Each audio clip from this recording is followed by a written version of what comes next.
ಲೇ ಲೇ ಲೇ ಲೇ ಲೇ ಇದೇನಿದು ಆಶ್ಚರ್ಯ? ನಾನೇನು ಕನ್ಸು ಕಾಣ್ತಾ ಇದ್ದೀನಾ ಅಥವಾ ಇದು ನಿಜಾನಾ?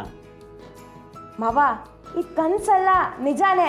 ಸ್ವಾತಂತ್ರ್ಯೋತ್ಸವದ ಶುಭಾಶಯಗಳು ನಿಮಗೆ. ನಿನಗೂ ಶುಭಾಶಯಗಳು ಕಣವ. ಮಕ್ಕಳ, ನಿಮಗೂ ಕೂಡ ಸ್ವಾತಂತ್ರ್ಯೋತ್ಸವದ ಶುಭಾಶಯಗಳು. ಇದೇನಿದು? ನಮ್ಮನೆ ಪುಟಾಣಿ ಇಂಡಿ ಆಗಿಬಿಟ್ಟಿದೆ. ಅಯ್ಯೋ, ಇಷ್ಟಕ್ಕೆ ಖುಷಿ ಪಡಬೇಡಿ ಮಾವ, ನಿಮಗೋಸ್ಕರ ಇನ್ನೊಂದು ಸರ್ಪ್ರೈಸ್ ಇದೆ. ಸರ್ಪ್ರೈಸಾ? ಏನವ್ವ ಅದು? ಮಾವ, ಎದ್ದು ಹಲ್ಲುಜ್ ಮುಖ ತೊಳ್ಕೊಂಡ್ ಬನ್ನಿ, ಅಲ್ಲೇ ಕಾಯ್ತಿರ್ತೀವಿ, ಅವಾಗ ಹೇಳ್ತೀನಿ ಸರ್ಪ್ರೈಸು.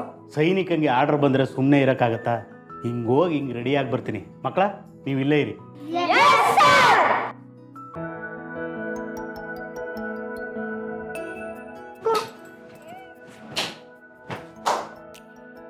ರಶ್ಮಿ ಅಕ್ಕ ನಿಮ್ಮ ಬಗ್ಗೆ ಎಲ್ಲ ಹೇಳಿದ್ದಾರೆ.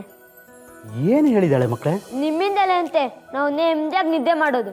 ನನ್ನ ಒಬ್ಬನಿಂದ ಅಲ್ಲ ಮಕ್ಕಳೇ, ನನ್ನಂಥ ಲಕ್ಷಾಂತರ ಜನ ಸೈನಿಕರು ಅವ್ರ ಹೆಂಡತಿ, ಮಕ್ಕಳು, ಬಂಧು ಬಳಗ, ತಂದೆ ತಾಯಿನ ಬಿಟ್ಟು ಗಡೀಲಿ ನಿಂತು ಕಾಯ್ತಾ ಇರೋದಕ್ಕೆ ನಾವಿಲ್ಲಿ ನೆಮ್ಮದಿಯಾಗಿರೋದು. ಮಾವ, ಅವಾಗ ನೀವು ಮನೆ ಮಠ ಹೆಂಡತಿ ಮಕ್ಕಳು ಅಂತ ಹೋಗಿ ದೇಶ ಕಾದಿದ್ರಿ. ಇವತ್ತು ನಿಮ್ಮ ಜಾಗದಲ್ಲಿ ಇನ್ನೊಬ್ರು ಕಾಯ್ತಾ ಇದ್ದಾರೆ ಅಷ್ಟೇ. ಹೌದು ಕಣವ, ಇಲ್ಲಿರುವಾಗಷ್ಟೇ ನಾವು ಕರ್ನಾಟಕದವರು, ನಾವು ತಮಿಳ್ನಾಡವರು, ನಾವು ಆಂಧ್ರದವರು, ನಾವು ಪಂಜಾಬ್ ಅವರು, ನಾವು ಡೆಲ್ಲಿಯವರು ಅಂತ ಭೇದ ಭಾವ. ನಾವು ಗಡೀಲಿ ನಿಂತು ನೋಡಿದಾಗ ನಮ್ಮ ಬೆನ್ನ ಹಿಂದೆ ಇಡೀ ದೇಶ ಒಟ್ಟಾಗ ಕಾಣುತ್ತೆ. ಈ ಭಾವನೆ ಒಬ್ಬ ಸೈನಿಕನಿಗಲ್ಲದೆ ಬೇರೆ ಯಾರಿಗೂ ಬರೋದೇ ಇಲ್ಲ ಅಂತ ಅನ್ಸುತ್ತೆ ನನಗೆ. ಕೇಳ್ತಿದ್ರೆ ಖುಷಿ ಆಗುತ್ತೆ ನಿಮ್ಮ ಬಗ್ಗೆ. ಮಕ್ಕಳೇ, ನೀವೆಲ್ಲರೂ ಬಂದಿರೋದಕ್ಕೆ ನನಗೆ ಹೆಮ್ಮೆ ಅನಿಸ್ತಾ ಇದೆ. ಸೈನ್ಯ ಅಂದರೆ ಒಂದು ಗುಂಪಲ್ಲ, ನೀವೆಲ್ಲರೂ ನಮ್ಮ ಮೇಲೆ ಇಟ್ಟಿರುವ ನಂಬಿಕೆ. ಅದು ನಮ್ಮ ಜವಾಬ್ದಾರಿ, ಅದು ನಮ್ಮ ಧರ್ಮ. ಇವತ್ತು ಈ ಧ್ವಜ ಹಾರಾಡ್ತಾ ಇದೆ ಅಂದರೆ ಅದ್ರ ಹಿಂದೆ ಕೋಟ್ಯಾಂತ ಜನರ ಬಲಿದಾನ ಇದೆ. ಭಗತ್ ಸಿಂಗ್, ಸುಭಾಷ್ ಚಂದ್ರ ಬೋಸ್, ಗಾಂಧೀಜಿ, ಕಿತ್ತೂರು ರಾಣಿ ಚೆನ್ನಮ್ಮ, ನಮ್ಮ ಸಂಗೊಳ್ಳಿ ರಾಯಣ್ಣ, ಹೀಗೆ ಎಷ್ಟೋ ಜನ ಇದ್ದಾರೆ. ಹೆಸರೇ ಗೊತ್ತಿಲ್ಲದೆ ಇರೋ ಲಕ್ಷಾಂತರ ಜನರು ಈ ಮಣ್ಣಲ್ಲಿ ರಕ್ತನ ಸುರಿಸಿದ್ದಾರೆ. ಸ್ವಾತಂತ್ರ್ಯ ಉಳಿಸ್ಕೊಳ್ಳೋದು ನಿಮ್ಮಂಥ ಮಕ್ಕಳ ಜವಾಬ್ದಾರಿ. ಬರೀ ಆಗಸ್ಟ್ 15ಕ್ಕೆ ಈ ಧ್ವಜನ ಹಾರಿಸಿದ್ರೆ ಮಾತ್ರ ಸಾಕಾಗಲ್ಲ. ಮತ್ತಿನ್ನೇನು ಮಾಡೋದು ಮಾವ? ಎಲ್ಲರೂ ಗಡೀಲಿ ಹೋಗಿ ಬಂದೂಕ್ ಹಿಡಿಬೇಕಾಗಿಲ್ಲ. ಎಲ್ಲರೂ ತಮ್ಮ ತಮ್ಮ ಕೆಲಸನ ಪ್ರಾಮಾಣಿಕವಾಗಿ ಶ್ರದ್ಧೆಯಿಂದ ಮಾಡಿದ್ರೆ ಸಾಕು. ಅದೇ ದೇಶ ಸೇವೆ. ನಾವು ಯಾವ ಊರಲ್ಲಿ ಹುಟ್ಟಿದ್ದೀವಿ, ನಮ್ಮ ಭಾಷೆ ಯಾವುದು, ಅದು ಬೇರೆ ಇರಬಹುದು, ಆದರೆ ನಮ್ಮ ಎದೆ ಯಾವತ್ತೂ ನಮ್ಮ ದೇಶಕ್ಕೋಸ್ಕರ ಮಿಡಿತಾ ಇರಬೇಕು. ಸೈನಿಕ ಗಡಿ ಕಾಯ್ತಾನೆ, ಒಳ್ಳೆ ನಾಗರಿಕ ದೇಶದ ಗೌರವನ ಕಾಯ್ತಾನೆ. ನಮ್ಮ ಅಪ್ಪ ತಾತ ಆಸ್ತಿ ಬಿಟ್ಟು ಹೋಗಿದ್ದಾರೆ ಅಂತ ಅದನ್ನು ನಾವು ಜೋಪಾನ ಮಾಡ್ತೀವಿ, ಅದಕ್ಕೋಸ್ಕರ ಹೋರಾಟ ಮಾಡ್ತೀವಿ. ಯಾರಿಗೂ ಬೆಲೆ ಕಟ್ಟಕ್ಕಾಗದೇ ಇರೋ ಆಸ್ತಿನ ನಮ್ಮ ಹಿರಿಕರು ನಮಗೋಸ್ಕರ ಬಿಟ್ಟು ಹೋಗಿದ್ದಾರೆ. ಅದೇ ಸ್ವಾತಂತ್ರ್ಯ. ನಮ್ಮ ಹೆತ್ತ ತಾಯಿನ ಪ್ರೀತಿಸೋದಕ್ಕೆ ಕಾರಣ ಬೇಕಾಗಿಲ್ಲ ಅಲ್ವಾ? ಹಾಗೆ ಈ ಭಾರತ ಮಾತೆನ ಪ್ರೀತಿಸೋದಕ್ಕೂ ಕಾರಣ ಬೇಕಾಗಿಲ್ಲ. ಮಾವ, ಎಂಥ ಮಾತು ಹೇಳಿದ್ರಿ. ನಿಮ್ಮ ಮಾತನ್ನ ನಾವೆಲ್ಲರೂ ಫಾಲೋ ಮಾಡ್ತೀವಿ. ಇಂದಿನ ಮಕ್ಕಳೇ ನಾಳಿನ ಪ್ರಜೆಗಳು ಅಂತಾರೆ. ಅದಕ್ಕೆ ಮಕ್ಕಳ ಹತ್ರನೇ ನಿಮಗೆ ಸ್ವಾತಂತ್ರ್ಯೋತ್ಸವದ ಶುಭಾಶಯ ಹೇಳಿಸ್ದೆ. ನನ್ನ ಸೊಸೆನೇ ನನಗೆ ಬಂಗಾರ. ಮಕ್ಕಳೇ, ಒಳ್ಳೆ ಪ್ರಜೆಗಳಾಗಿ ಬದುಕಿ, ಆಯ್ತಾ? ಬೋಲೋ ಭಾರತ್ ಮಾತಾ ಕಿ ಜೈ! ಬೋಲೋ ಭಾರತ್ ಮಾತಾ ಕಿ ಜೈ! ಬೋಲೋ ಭಾರತ್ ಮಾತಾ ಕಿ ಜೈ! ಅಮ್ಮ, ನನಗೆ ಮಾತ್ರೆ ಎಲ್ಲ ಬೇಡ. ಅಯ್ಯ, ಬ್ಯಾಡ ಅಂದರೆ ಹೆಂಗೆ ದೊರೆ? ಈ ಮಾತ್ರೆ ತಗೊಂಡ್ರೆ ಅಲ್ವೇ ನೀವು ಸರಿ ಹೋಗೋದು? ಇದೊಂದು ಮಾತ್ರೆ ಜಾಣ ಅಲ್ವಾ? ಜ್ವರ ಜಾಸ್ತಿ ಬಂದೈತೆ. ಎಲ್ಲಿ ಆ ಮಾಡಿ. ಮನು, ಹಠ ಮಾಡಬಾರ್ದು ಕಣಪ್ಪ. ಸರಿ ಆಯಿತು, ನಾನು ಮಾತ್ರೆ ನುಂಗ್ತೀನಿ. ನನ್ನನ್ನು ಕ್ರಿಕೆಟ್ ಆಡೋದಕ್ಕೆ ಕರ್ಕೊಂಡು ಹೋಗ್ತೀರಾ? ಅದು ಹೆಂಗೆ ಆಟ ಆಡೋಕೆ ಕಳ್ಬೇಕಾಯ್ತದೆ ದೇವ್ರು. ಜ್ವರ ಬಿಡಲಿ, ಆಮೇಲೆ ಹೋಗಿರಂತೆ. ನನಗೆ ಜ್ವರ ಎಲ್ಲ ಏನೂ ಇಲ್ಲ. ಅದು ಫೈಟಿಂಗ್ ಎಲ್ಲ ನೋಡಿದ್ನಲ್ಲ, ಅದಕ್ಕೆ ಭಯ ಆಗಿ ಜ್ವರ ಬಂದಿರೋದು.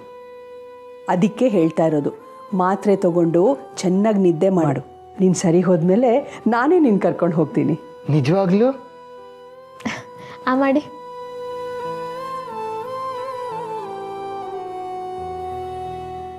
ಆ ರೌಡಿಗಳು ಬಂದದಕ್ಕೆ ನಮ್ಮ ದ್ಯಾವ್ರಿಗೆ ಹಿಂಗಾಗಿದ್ದು. ಅಲ್ಲ, ಅವ್ರು ಯಾಕೆ ನಮ್ಮ ದ್ಯಾವ್ರು ನೋಡಿಯಕ್ಕೆ ಬಂದಿದ್ರು ಅದೇ ನಂಗೆ ಅರ್ಥ ಆಯ್ತಾ ಇಲ್ವಲ್ಲ. ರಾಣಿ, ಪೊಲೀಸ್ ಸ್ಟೇಷನ್ಗೆ ಹೋಗಿ ಕಂಪ್ಲೇಂಟ್ ಕೊಟ್ಟಿಯಾ? ಕಂಪ್ಲೇಂಟ್ ಕೊಟ್ಟು ಬಂದವ್ರಂತಜ್ಜಿ, ಆದರೆ ಯಾರು ಅಂತ ಇನ್ನೂ ಗೊತ್ತಾಗಿಲ್ವಂತೆ.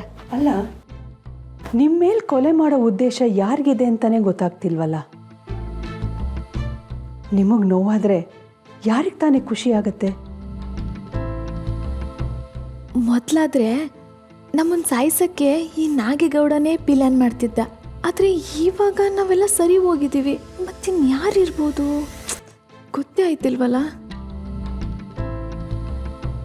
ಪೊಲೀಸ್ನವ್ರು 4 ಒದೆ ಚೆನ್ನಾಗಿ ಬಿಟ್ಟರೆ ಅವಾಗ ಅವರೇ ಬಾಯಿ ಬಿಡ್ತಾರೆ ಯಾರು ಅಂತ ನಮಗೆ ಗೊತ್ತಾಯ್ತದೆ.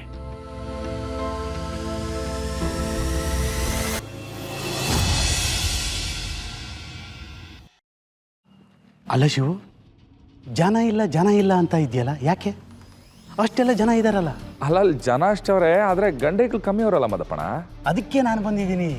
ಮತ್ತೆ 3 ಜನ ಒಳ್ಳೆ ಆಟಗಾರರಿದ್ದಾರೆ. ಅವರು ಮೈ ಕೊಡವಿ ಮೈದಾನಕ್ಕೆ ಇಳಿದ ಅಂದರೆ ಮಾರ್ನಮಿ ಹಬ್ಬಕ್ಕೆ ಬಾಳೆ ದಿಂಡು ಕಡ್ದಂಗೆ ಒಬ್ಬೊಬ್ರು ರುಂಡನು ಚೆಂಡಾಡು ಹೋಗ್ತವೆ. ಅಂಥದ್ರಲ್ಲಿ ಈ ಆಟನ ಗೆಲ್ಸ್ಕೊಡಕ್ಕಿಲ್ವಾ? ಯಾರು ಮದಪ್ಪಣ ಅಂತ ಆಟಗಾರರು? ಇದ್ದಾರೆ ಶಿವು, ಅಲ್ಲಿ ನೋಡು.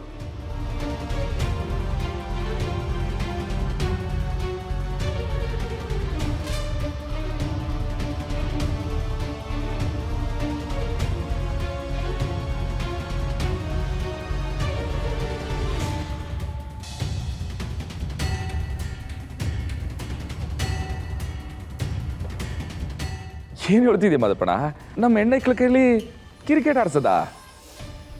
ಅಂದರೆ ನಿನ್ನ ಮಾತಿನ ಅರ್ಥ ಹೆಣ್ಮಕ್ಳ ಹತ್ರ ಆಡಿಸ್ಬಾರ್ದು ಅಂತನ? ನಿನ್ನ ತಲೆಯಲ್ಲಿ ಖಂಡಿತ ಹೆಣ್ಣು ಒಂದು ಶಕ್ತಿ ಅಲ್ಲ ಅಂತೆಲ್ಲ ಇರಲ್ಲ. ಆದ್ರೂ ಈ ಹೆಣ್ಮಕ್ಳ ಹತ್ರ ಯಾಕೆ ಆಡ್ಸೋದಕ್ಕೆ ಹಿಂದೇಟಾಗ್ತಾ ಇದೆಯಾ? ಮದಪ್ಪಣ, ನಿಂಗೆ ಸಂದಾಗಿ ಗೊತ್ತೈತೆ, ನನಗೆ ಜಗತ್ನಾಗಿರೋ ಎಲ್ಲ ಹೆಣ್ಮಕ್ಳು ದ್ಯಾವ್ತ್ಯ ಸಮ. ಜಗತ್ನಾಗೆ ಸೃಷ್ಟಿ ಮಾಡೋ ಯೋಗ್ಯತೆ ಯೋಗ 2 ಇರೋದು ಇಬ್ಬರಿಗೆ.